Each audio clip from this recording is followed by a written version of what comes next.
How's it going, everybody? Great. Kevin, when you got in here in the spring, Matt was very intentional about exposing you to a lot, whether it was information, 1-versus-1 competition, looks you got from the defense. As you go into the regular season, what do you think the net gains were of getting so much thrown at you early on in your time here?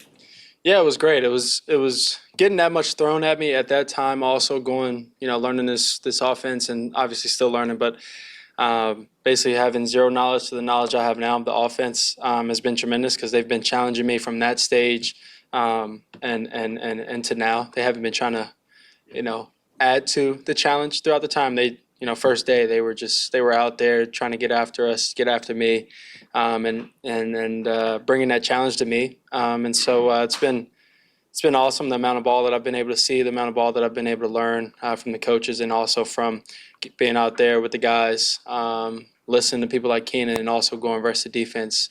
So it's been great. It's been honestly really fun, really exciting times, and we're getting ready to go. Some of that has pushed you through struggles that you don't have to wait for the regular season to experience for the first time? Like you've Yeah. stuff, right? Yeah, I think that the way we practice, I don't think there's many teams that practice the way we do.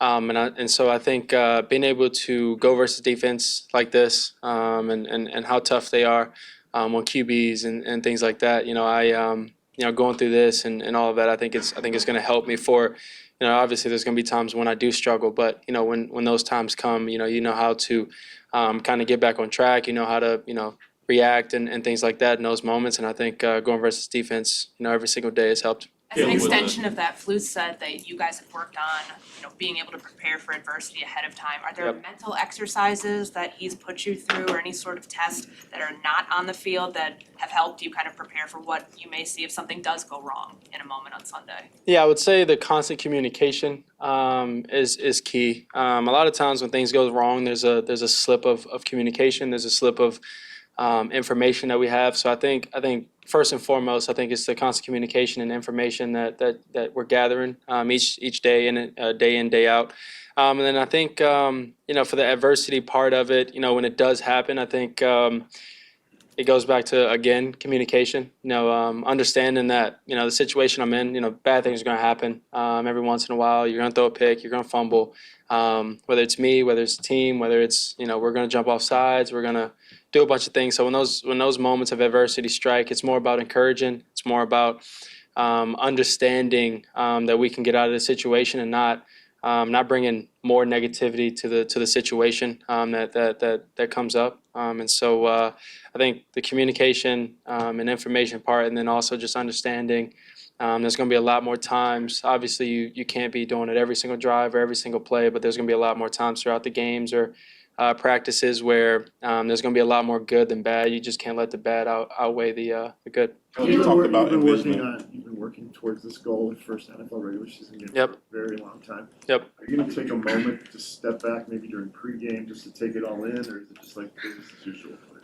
Well, when feet touch the grass, it's going to be business as usual. But I probably will I normally like to, when I run out the stadium, kind of do a little spin in the tunnel when I'm coming out the tunnel, just kind of see the stadium, take it all in and feel the, the energy, the vibe and get going from there. Once I do my spin, get down to the sideline, it's go time. You talked about envisioning every step of this process from since you were a kid. You're talking about the Heisman and being #1 pick and all those things have come to fruition for you. I imagine you've also envisioned what your first regular season NFL game would be like. Maybe it was 350 and 4 touchdowns.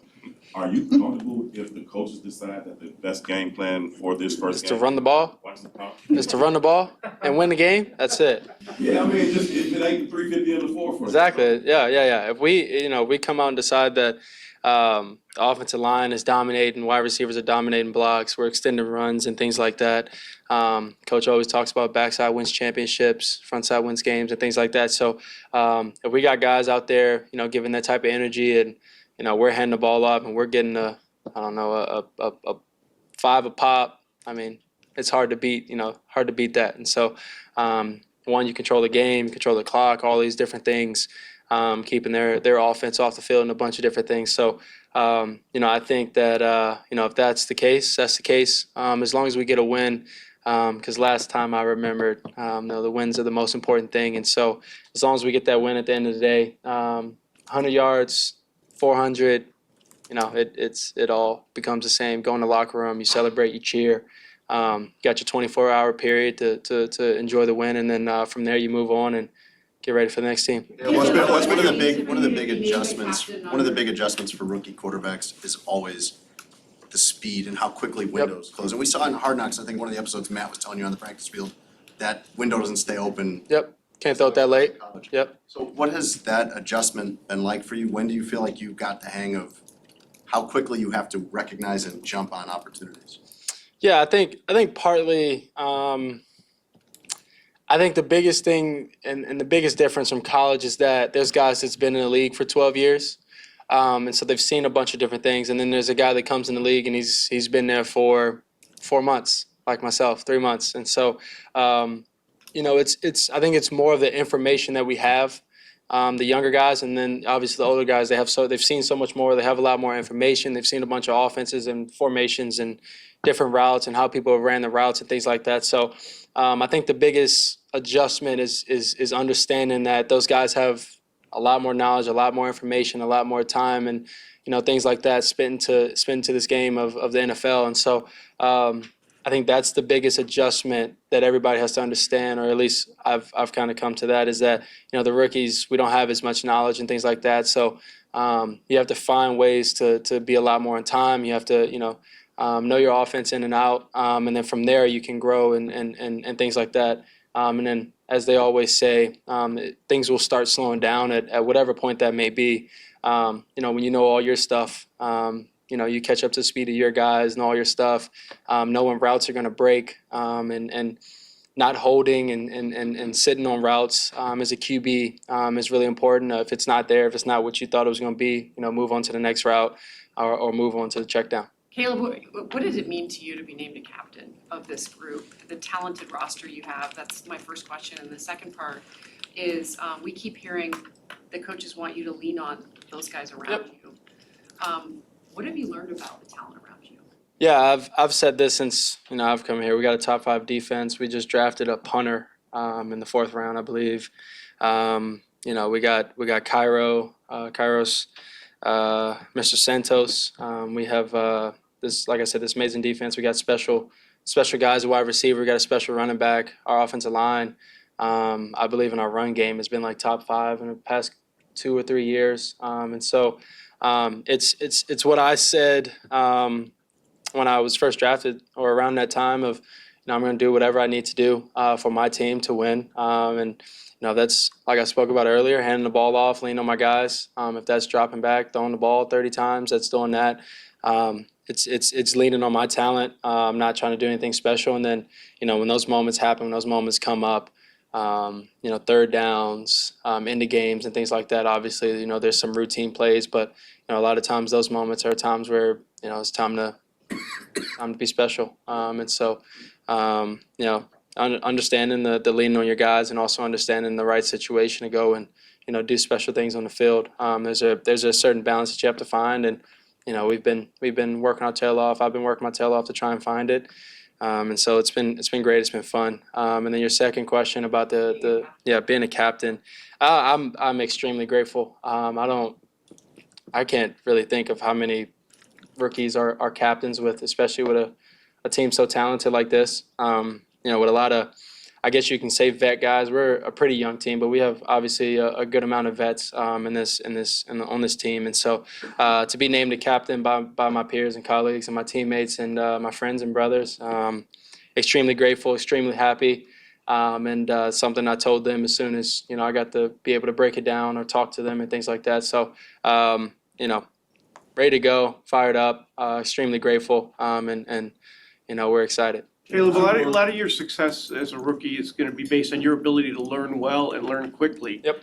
How much is there an example, like maybe in your first game in college, for high school, anywhere at USC, just where you've had to learn quickly and learn well? Yeah. I would say one of the times that I had to learn quickly and learn well, other than this time, is my freshman year. Both my freshman years, whether it's high school or college, I came in a situation where it was kind of the same, where I wasn't the starter immediately as soon as I came in. I had to learn a whole offense to be able to put myself in a position to be able to start, whether it was first game or, like in college, whether it was the 6th or 7th game. And so I think those times have helped me. I also think that I have the ability to learn fast. I think that's my phone, not his. It's my alarm to eat. But the ability to learn fast, I think that has grown over time. Obviously, seeing a bunch of different, being a bunch of different games, seeing a bunch of different films and things like that, I think that's helped. Being in these offenses that I've been in high school, I was a little bit more under center. I had a few more play actions from under center and things like that.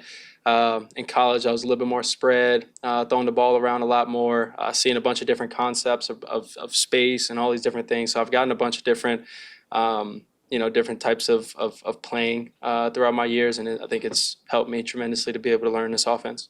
How are you painting yourself a picture of the Titans defense for this week with a first-time coordinator in his first game and not a lot to study on film?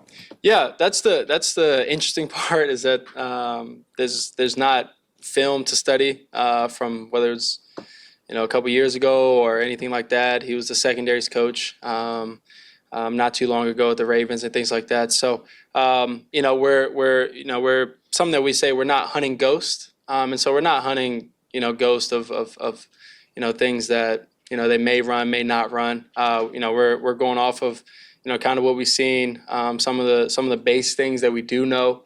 And other than that, I mean, they have players. They got guys on the other side. So they've got Landry and 98, and they got Snead obviously, and they got Diggs from Seattle, and all these other guys, Murray, horns down. But no, it's they got some guys over there that I think fit their scheme well. They just got the guy Ernest from the Rams and things like that. So I think that he's done a great job so far building his team, and then on noon of Sunday we'll be able to see kind of what they're actually doing, and then we'll make our adjustments in the game and then go from there. Congrats, you finished the video. If you want to build on that success, download the NBC Sports Chicago app. It's got highlights, exclusive insights, and push alerts tailored to you.